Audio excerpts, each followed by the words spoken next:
সৈয়দনা সুলাইমান সিজদায় পড়ে গেলেন, আল্লাহর ডেকে বললেন, মাবুদ রে, আমি বুঝতে পারি না আসলে রিজিক দেওয়ার মালিক আমরা না, গোটা বিশ্বের সবাইকে খাওয়ানোর ক্ষমতা আমার নাই, রিজিকের মালিক একজন, তিনি কে?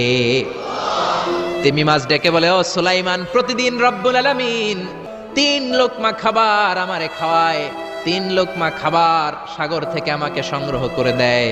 তুমি যে 40 কিলোমিটারের সব খাবারগুলো আমার পেটের ভেতরে ঢুকিয়ে দিয়েছো সুলাইমান, আল্লাহর 3 লোকমা খাবারের 1 লোকমার সমানও হয় নাই। আরো আস্তে কোন সুবহানাল্লাহ। এজন্য রিজিক দিতে পারে একজন, তিনি কে?